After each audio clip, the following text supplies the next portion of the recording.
Hey, Sophie, how you doing? I'm doing okay. How are you? How's everybody? Good to see you.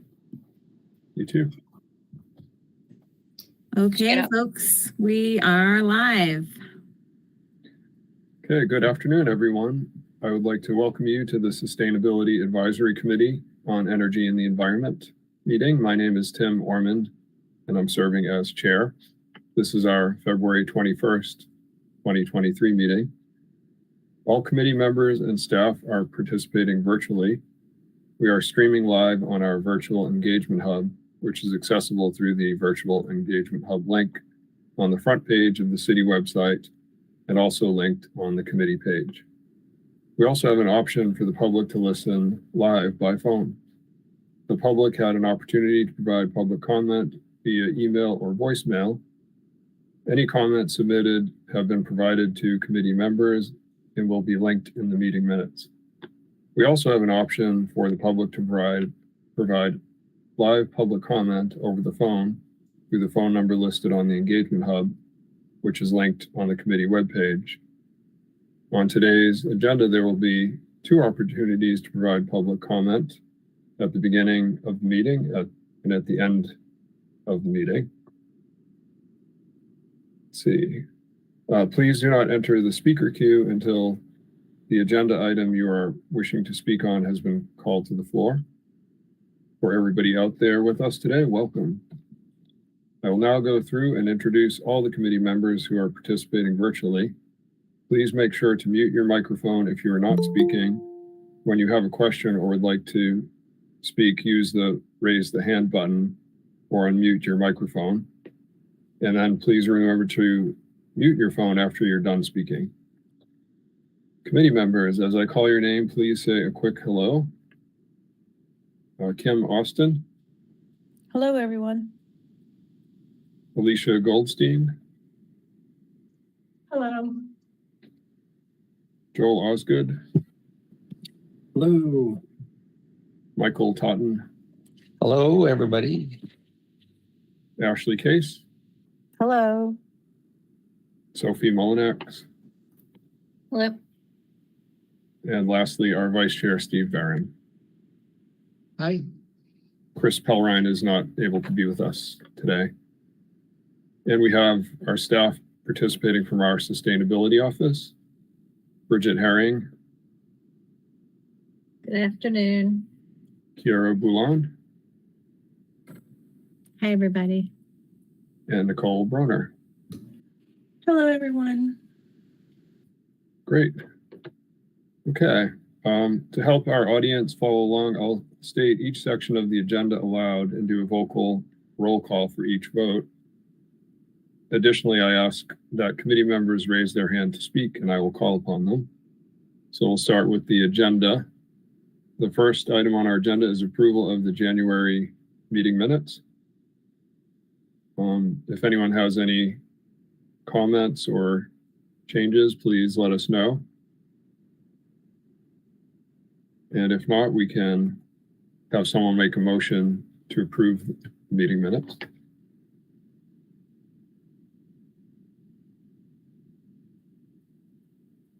Or if anyone needs time to read them. Michael?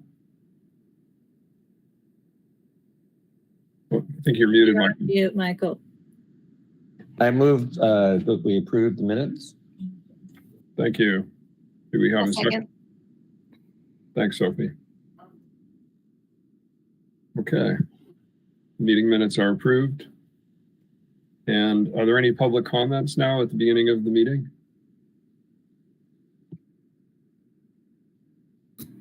There are no current participants in the speaker queue, and we can continue.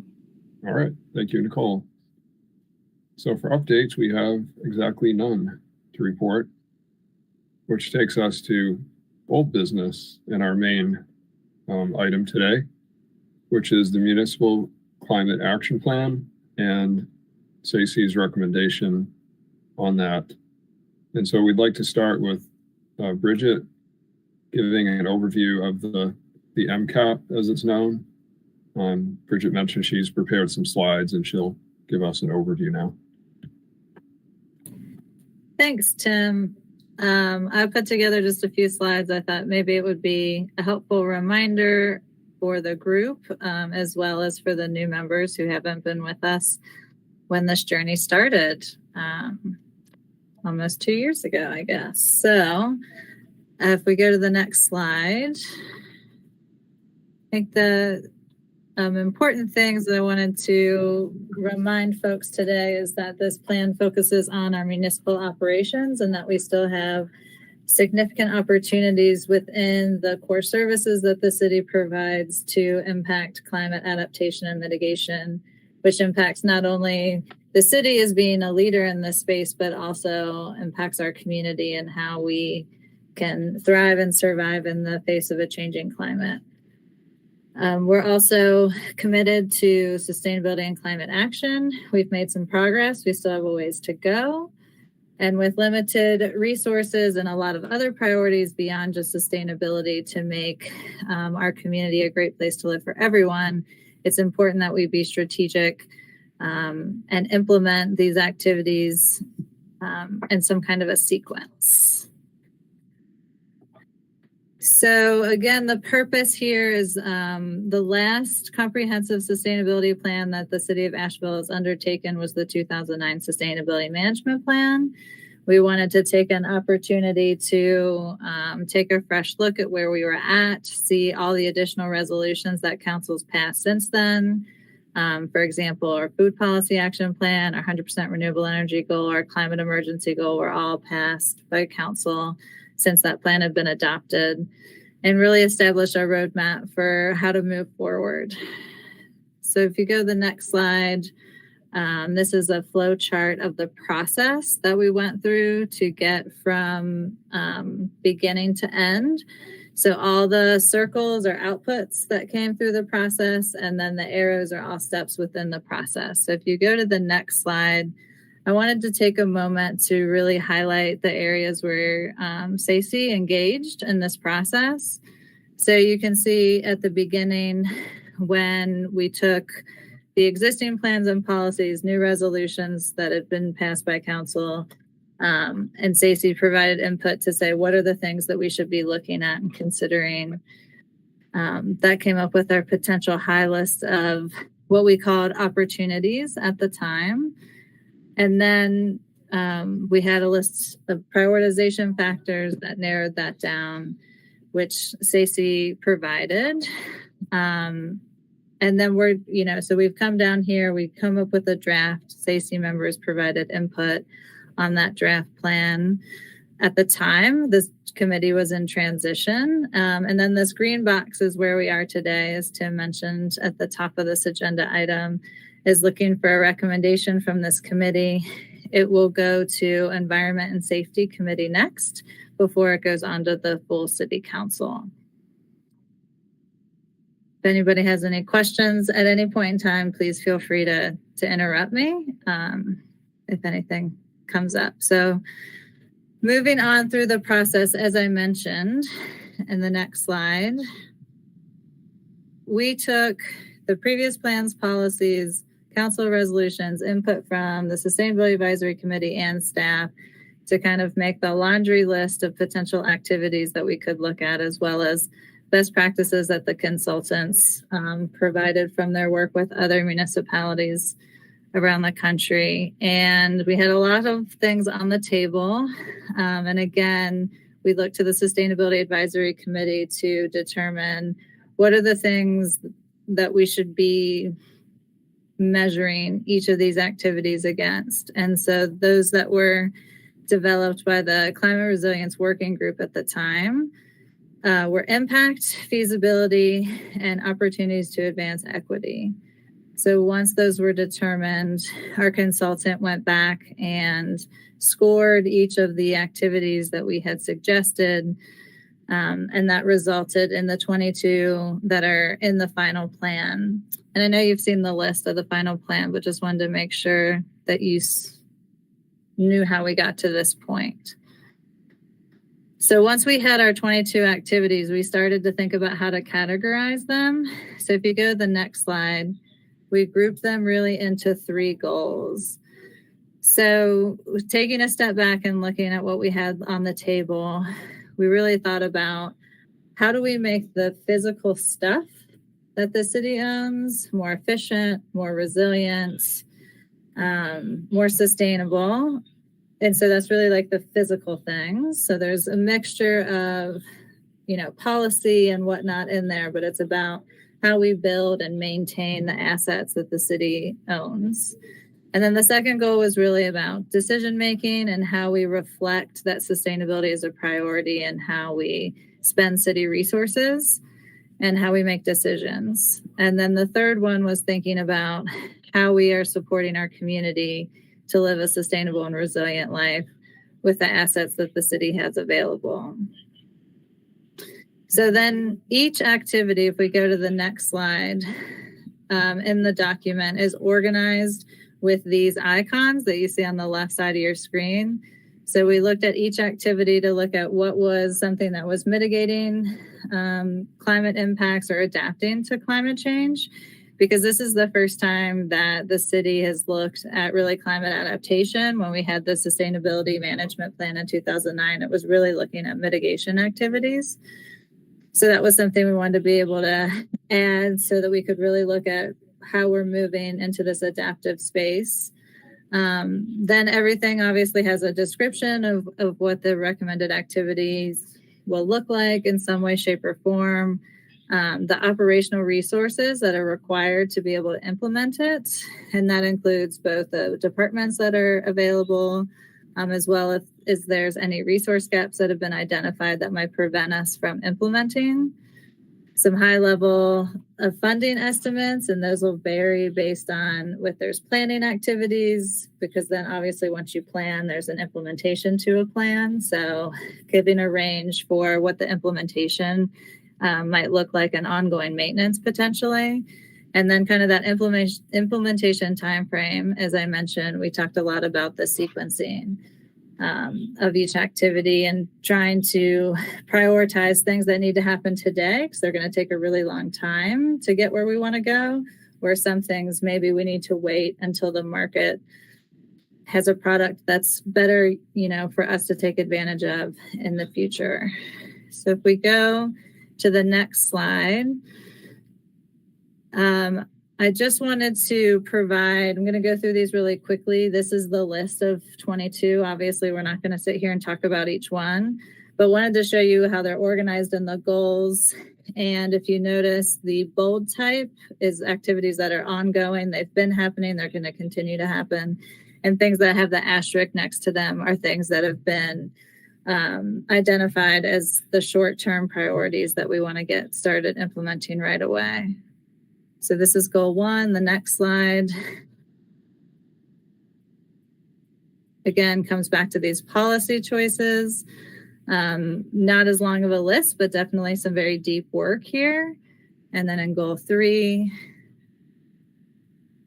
touches on that external piece with our urban canopy, how we communicate data and reporting. I know that's really important to this group in particular. Resilience hubs, having our food policy action plan. So that's, just a list. And again, how we're kind of prioritizing them in the short term or ongoing. And then finally, just wanted to give you a snapshot of the sequencing table in this next slide, because I think it's important. I know you can't read this because it's hard to put this table really large. Maybe Kira can look at the page so you can look at the PDF and make it bigger. But I just wanted to orient you to it so that when you look at it in the document, I didn't want people to just breeze over this. So again, if you see at the top, can you see you can't see my mouse, can you? No. At that top bar, there's a blue bar that has some white text in it and a light green bar. Thanks, Kira. That has the short term and the years. And then the bars that are going horizontally, green is for an existing ongoing activity. We have the light blue, which is planning or development. We have the medium blue, which is implementation. And we have the dark blue, which is where you have simultaneous planning and implementation happening at the same time. So I should have pulled up the document, so I had the page number ready for you. I will do that. Again, just wanted to take a moment to orient you to the sequencing table and also recognize that this is a living document.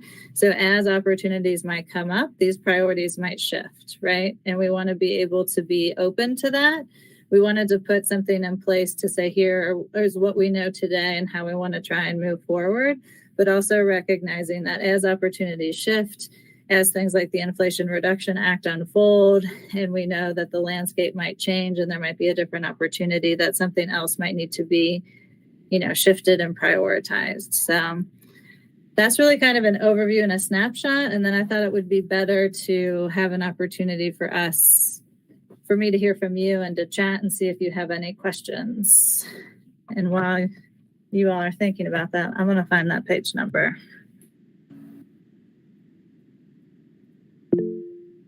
I have a question for you, Bridget. When you said that the priorities will change or could change over time, will that be in some kind of documented form, like I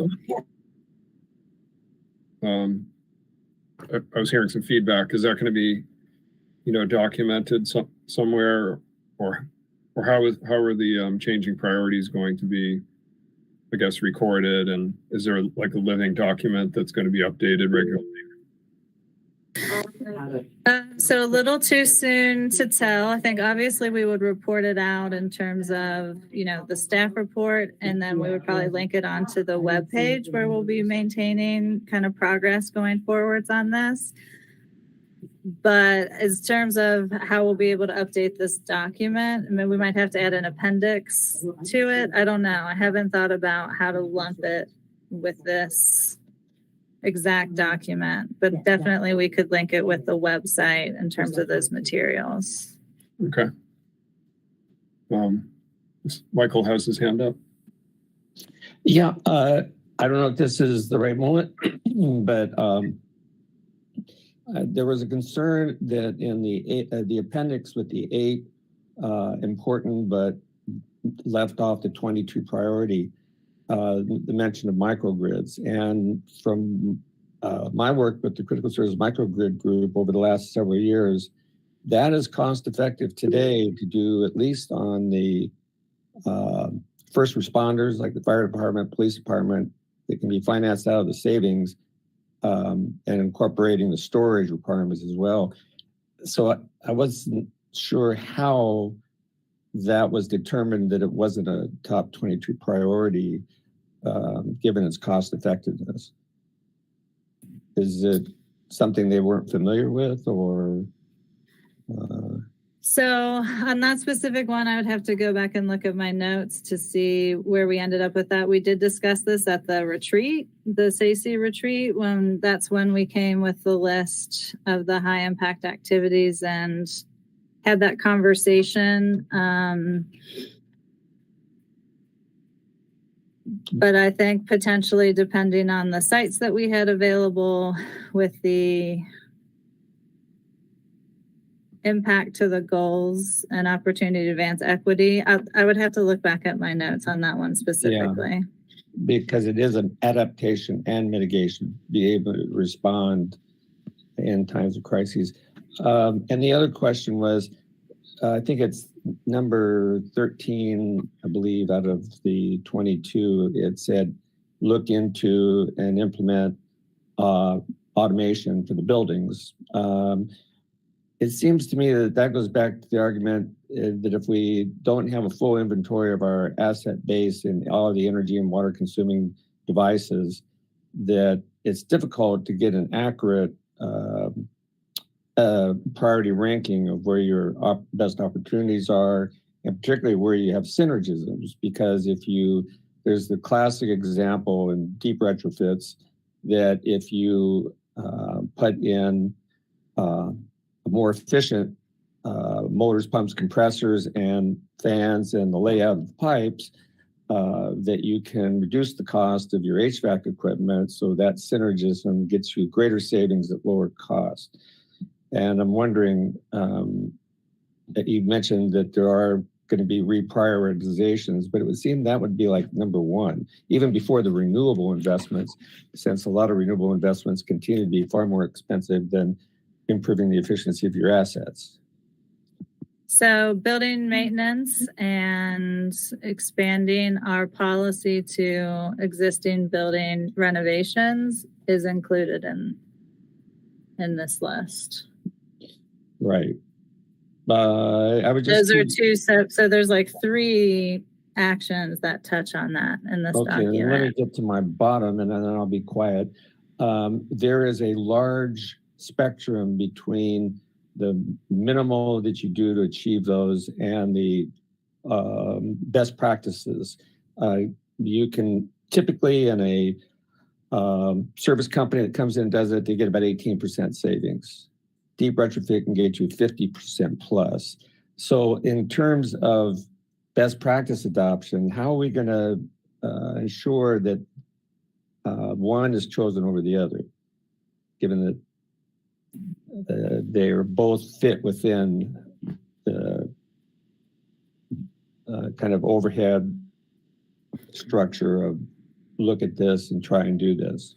Right. So right now they're dealt on with a case-by-case basis, and it depends on the capacity that's available in the capital improvement plan that's adopted by council. There, as mentioned in this report too, there's an ongoing comprehensive facility study that's happening right now, and there's a sustainability analysis that's involved with that to help give council some more guidance on what it would take to get to that best case scenario, to understand that we need to have some more upfront investment in capital to be able to appreciate the life cycle savings to get the most deep retrofits possible. I have more questions, but I don't want to monopolize here.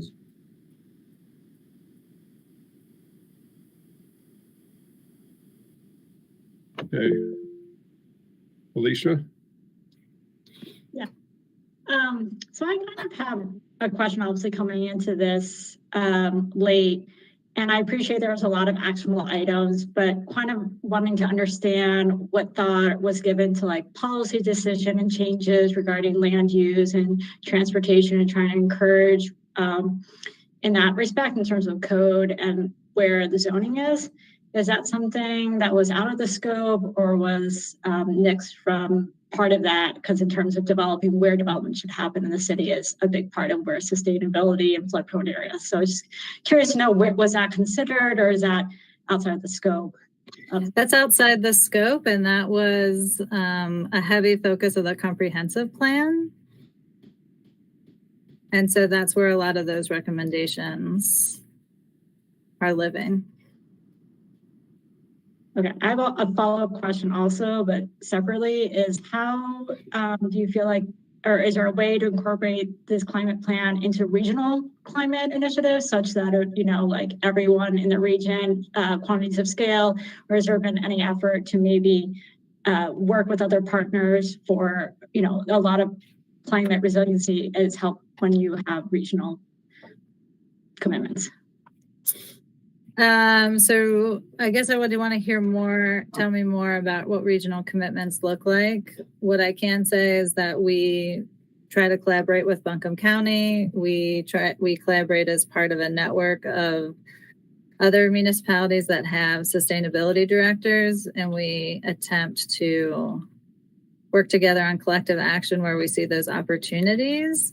But we don't currently have other than working with Land of Sky, we don't have a regional initiative that has currently been identified. Am I answering your question? Yeah, I'm just thinking about stuff. I don't know if you guys have done this, but I've done an audit of where your staff is commuting from and where most people are traveling from, of looking at investing in park and ride and bus rapid transit. There was not very much in there in terms, besides fleet replacement, in terms of transportation. And I think that's a regional approach. I don't know how much of city staff actually live in Asheville. My experience before was only 20% of our staff actually lived within our city limits. And that was part of trying to work with, getting people to work for a city and then the traveling costs. And so I think that's an example of a regional initiative of trying to look at partnerships. I have a coworker who lives in Fletcher, and she would have to take 2 buses, and she's like, just because I live 6 minutes outside the city of Asheville. So I'm just curious, stuff like that I feel like requires regional cooperation. Yeah, and our transit department is having more conversations about making connections more regionally in terms of not just for city employees, but for a lot of the employees of our businesses that reside within the city. So that is a conversation that Jessica Morris is much more familiar with and heading up. And we do track our employee commute as part of our carbon emissions. And so we have done some various initiatives around that of trying to encourage carpooling, our hybrid work schedules, and trying to maximize some opportunities there. But in terms of the transit system, that relies more with our transit department. I mean, even the initiatives you are taking, you could take credit for I don't know if you have the ability to add to it, but like supporting staff commuter alternatives is part of, could be part of the plan. And you can show that you've taken action already by allowing hybrid. I don't know, just something that was not included. And maybe with stuff like transportation or land use saying that we can acknowledge these, but these are other initiatives by other departments, just alluding to it might be helpful. Yeah, and we tried to do that with a number of studies, but that's definitely one that we didn't include. We made it a nod to the transit master plan, but I see what you're saying.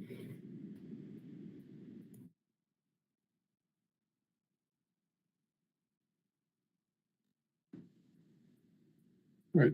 Any other questions, comments?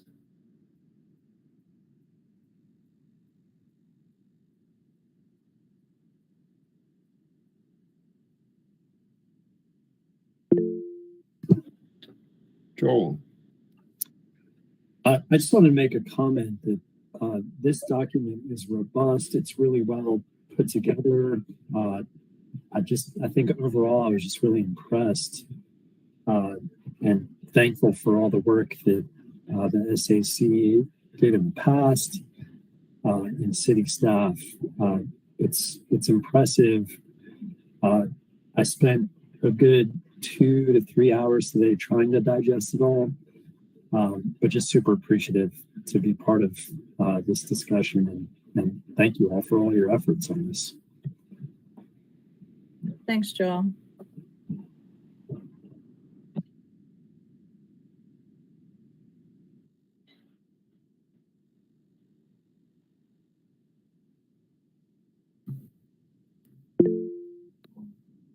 Sophie.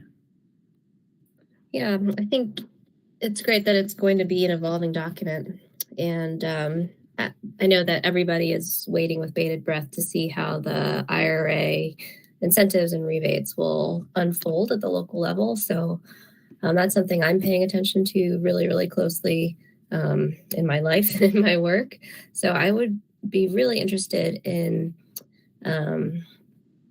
if and when those incentives are available at the local level, to ensure that we maybe working with community partners have a campaign to educate our citizens about the benefits of switching from gas appliances in particular, and in particular heat pumps, and heat pumps for water heaters, for water heating and space heating.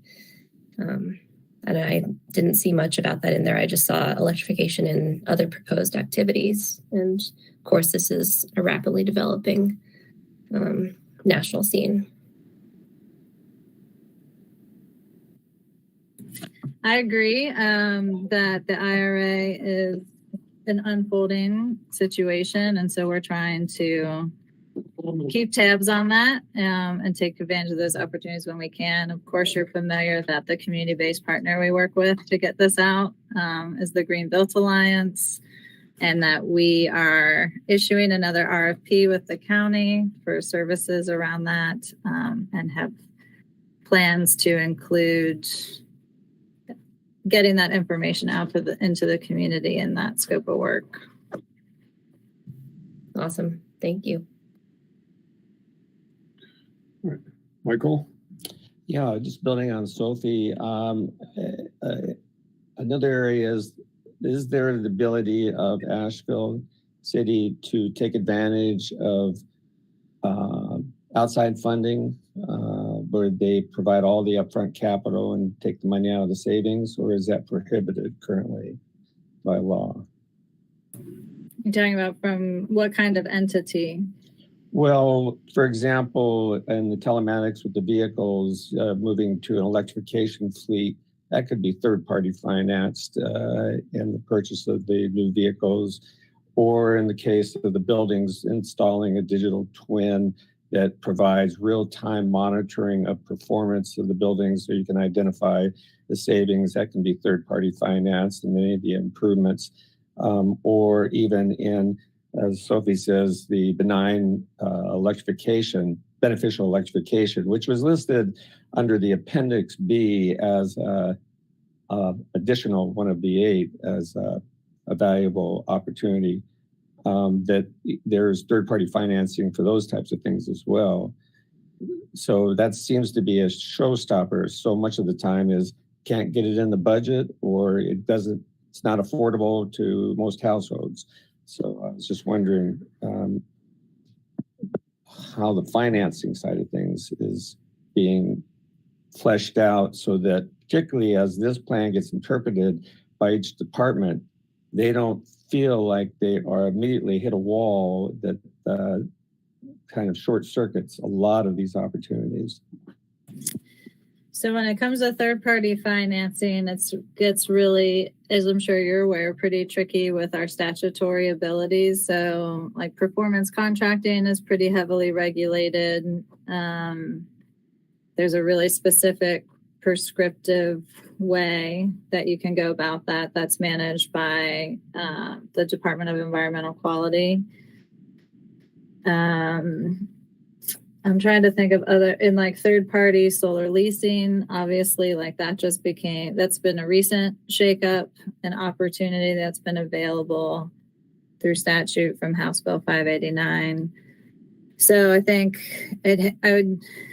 we need to hear more about what the third-party financing is to see what it is available. We have the debt, local governments have opportunities to take debt out at a pretty low percent. So a lot of times the third-party options aren't as competitive, and like we take out like to our capacity. So it's not, so I think we can always have that conversation, but I think it needs to be more specific to what the opportunity is that's on the table to see if it is within our authority and how it would impact the rest of our debt capacity. So somebody is looking at that, or we have, our finance team is working on that, and there's been interest expressed to continue with a bond program, which would bring on additional debt capacity as well. So I can send you some links to the finance presentations about that, if that would be helpful. That would. And also, is there now with this report then the recommendation that they don't look at the lowest first cost, say in purchasing vehicles, but they're looking at the full life cycle cost? I think you said one of the previous meetings that they already do that, or they will be doing that. We look at that, but it's still, constrained by what is the need versus what is the available resource. So I think we're always advocating for a life cycle cost approach. Depending on what the need is, sometimes that choice is not always the one that's selected to be able to deliver our core services.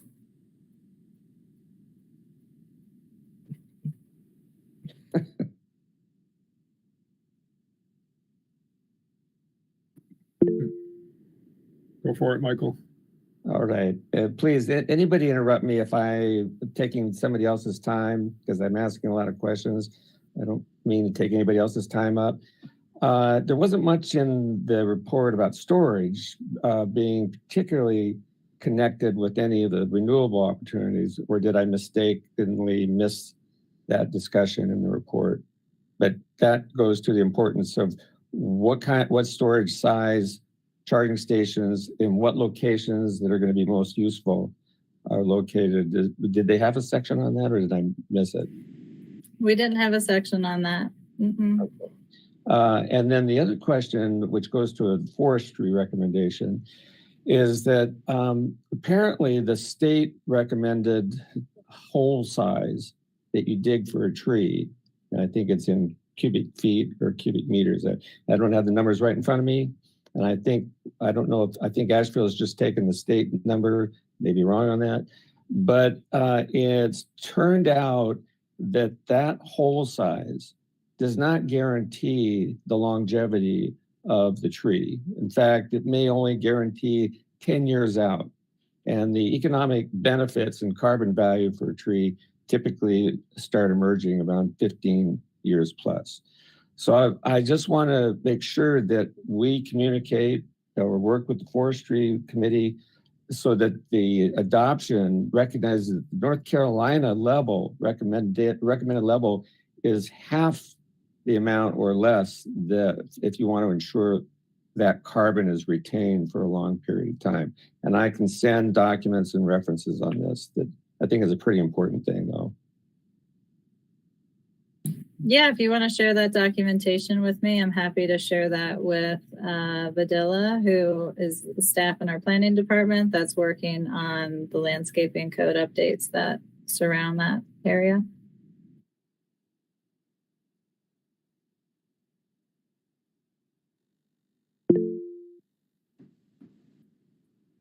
I'm going to call on myself. I had a question on item 10, which was the stormwater control measures. And specifically our working group last year, we prepared a pretty detailed, I think, alternative text. And most of it seemed to be rejected. In our text, it was really an emphasis on green infrastructure, emphasizing the co-benefits that green infrastructure would become a priority. And in the final document, it turned into what seemed to be a little more status quo.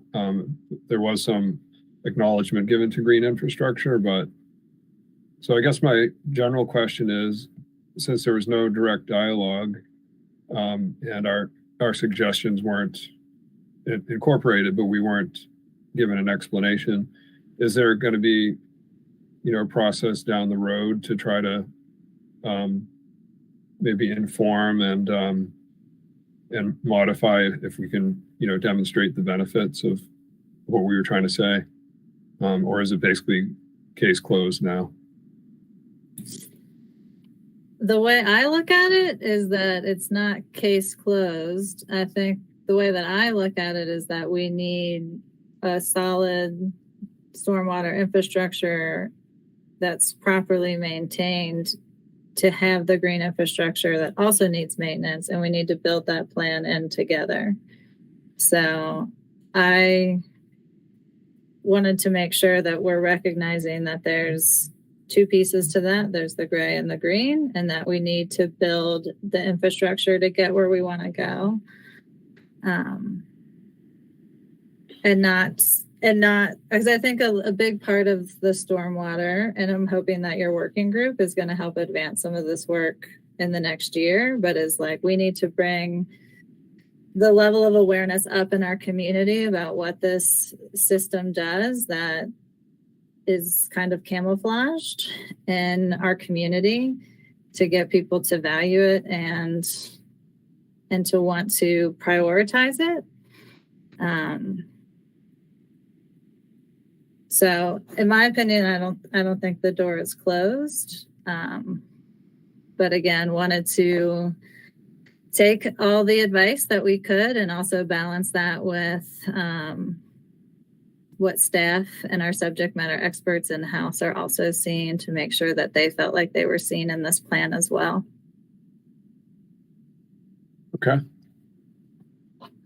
Yeah, I think when we wrote that revised section, we tried to acknowledge that really the backbone of the whole system is the conventional infrastructure of, pipe systems and hard infrastructure, but there is a vital need to start bringing in green infrastructure as part of the system. So perhaps over time we can, deepen that discussion and maybe help create a positive shift. But I guess, going forward, our stormwater and green infrastructure working group, it sounds like we'll have opportunities to have those conversations with the Riverfront Redevelopment Commission and city staff. So thanks, Bridget. Joel? Yeah, I was curious, Bridget, you mentioned that Vadila was working on integrating some elements of the plan into some updates with the ordinance or codes. Are there other elements of this plan that are getting integrated into development services and just the ordinance in general? So that's actually a separate project that wasn't necessarily directly linked to this document. And I think that, some of the comments that we're hearing is just a good reminder and reflection of how big and complex this organization is and how many plans we have that are kind of woven into all the different departments. And so our opportunity here was to try and complement and not duplicate, I guess I would say. So that is like separate work. We did, we talked to every city department pretty much in the development of this plan, and, trees are listed in here. And we worked with development services a lot on that in terms of our tree canopy and the pieces that are in there around that. But that is kind of an initiative that's being taken on by the planning department. So not necessarily directly tied to this. Does that answer your question? It does. And I think the other part of it too is I think thinking about all these incentives and partnerships and just the nonprofit sector that's so robust in Asheville, and just thinking how to integrate that back into the community. I'm very favorable on. But thank you. Yeah, and that's how we do most of the work in the community. We contract with community-based organizations to do that work. So like we contract with Green Belt Alliance, whom Sophie used to work for the Blue Horizons project. We contract with Bountiful Cities to implement our community gardens program and a lot of our food policy pieces, and then Asheville Greenworks as well. So we try to work with our community-based organizations because we know they're doing the work in the community. We know we have a lot of constraints when it comes to what we can require, which can be quite frustrating sometimes. Absolutely. But the plus side is that we get to work with a lot of great local organizations.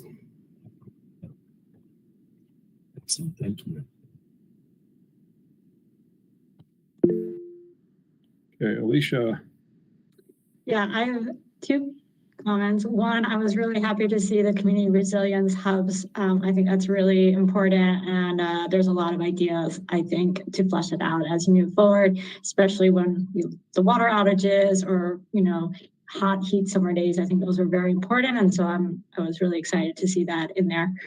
And I understand that there's a lot of different departments and different plans, and sometimes things get lost, and so it's hard to find things easily on the website to figure out where all of this information is. I don't know if you're moving towards having a dashboard or a concentrated place.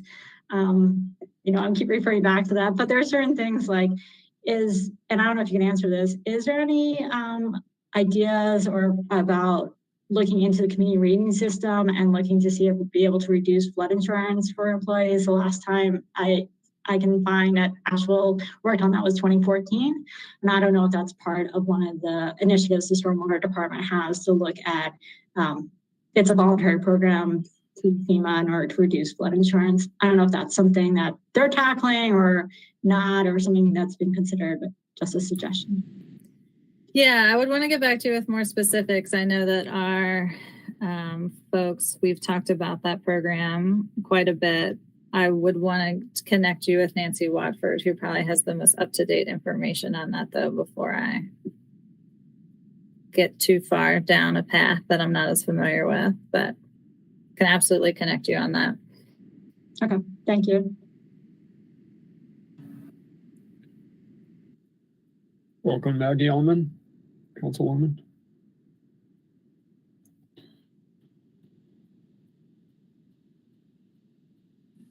Sorry, I'm late. Good to be here. Glad you could join us. We've had some robust conversation, and Bridget's done an excellent job fielding the questions. I don't know if you've been able to review the final MCAP, but if you have any questions in that regard, they're welcome. I think I'm in listener mode today, but and I'll go back and listen to the first part of the video. And we have a schedule where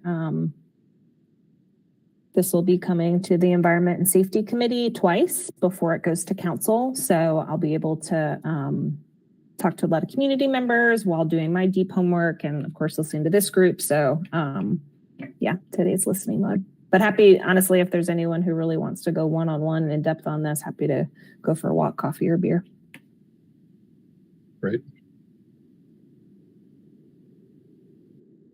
Okay, do we have any other questions? Including our vice chair had prepared a draft recommendation. And Steve, I don't know if you're in a place where you'd like to share your thoughts at this point. Or?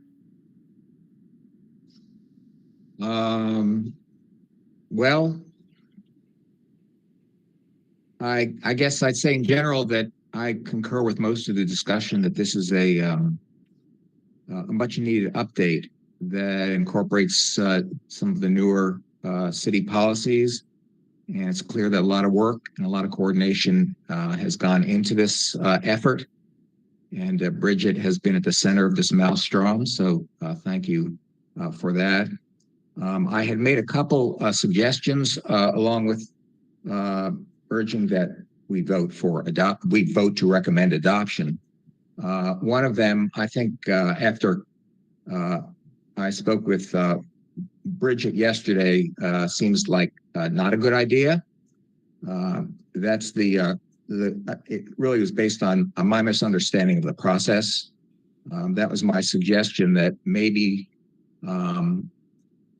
it would be good to get a little more detail on how the three criteria of feasibility, impact, and equity led to selection of these 22 activities vis-a-vis activities that were listed in the past in the SMP, and also the 9 potential ones. And Michael's earlier question about, why, for example, microgrid was not listed in 22, led to Bridget's explaining that she'd have to check her notes on that. So I think that bottom line is, I think that there's really not, it would risk, I guess, requiring everyone to take a step backward to reevaluate what that list is at this point, and that would not be productive. And so my feeling is that going forward, that's the important thing, is to recognize that there's more work to be done in terms of evaluating what the costs are, what the funding requirements are, what the feasibility is, and which kind of leads to my other suggestion, which is just hopefully that the lead departments who are identified in here will take the laboring oar and focus on those important details, so that we can get a better sense of what the challenges are and what the priorities should be, and maybe they need to be adjusted. So that's it, not in so much of a nutshell. Thanks. Thanks, Steve. Steve, you also had a third recommendation. Is that something that needs to be modified, or does it remain intact? Well, I don't, that was sort of what I was alluding to, that at the end, that I think it would be good if the departments that were identified in this document as being the lead would just take the laboring oar to get some more detail on what the feasibility, timing, cost, staff requirements are, because there are no real cost numbers in this document. There are dollar signs, for example. So there's kind of a rough sense of what the challenges are, but that's the important next step. And whether there needs to be specific direction to staff to do that is really not my area. But that was my thought. Okay. Thanks, Steve. Are there any additional questions or comments on the MCAP, or are we getting close to making a recommendation and taking a vote?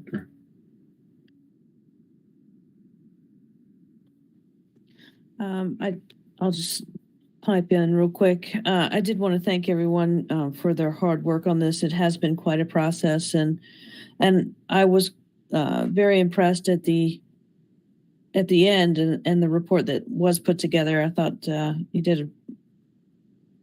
It was nice to see the journey from where we started to where we are now, and of course, it's not. This is just a point in this whole journey, so it's important to just kind of remember that there's much more work to go and much more areas to go down. But thank you for the work you've put in, Bridget and Kira, and the members. It's been very interesting. Thanks, Kim. And I second that. I've seen your hard work, Bridget and Kira, and no doubt Nicole, in this process. I know it was kind of a wild ride at times, and you've made it to the end, so good work. I don't know if staff has anything to say at this point, or maybe we can bring it up for a vote to recommend the adoption of the MCAP from SACE's perspective. Is that the way we do this? I'm still a novice. Yeah. Yeah, you could make a motion to recommend that council adopt this. Am I able to do that, or I guess I asked the committee member or somebody else to do it, right? It would be nice to have somebody else to do it. Okay. Do we have anyone who would like to make a motion? Ashley? I'll make a motion. I think it's a really well-written document, and it was hard to find much to critique from my end, so motion to adopt it. Thanks, Ashley. Do we have a second? Joel? I'll second the motion. Great. Okay. At this point, I guess we will do the roll and state either aye or nay. We'll go around starting with Kim. Aye. Alicia. Aye. Joel. Aye. Ashley. Aye. Sophie. Aye. Steve. Aye. I'm also an aye. I think that covers everybody. So it's unanimous adoption.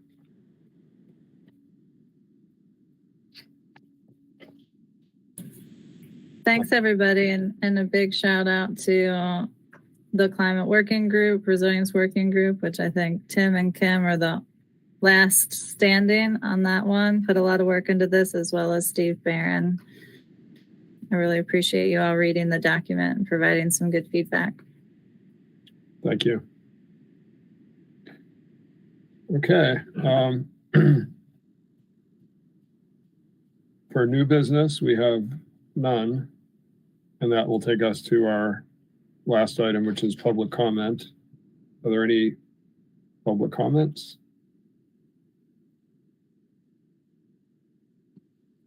There are currently no participants in the speaker queue, and we can continue. Okay, I guess we continue with adjournment then. Great job, everybody. Thanks for meeting, and keep up the good work. See you soon. Thanks, everybody. All right.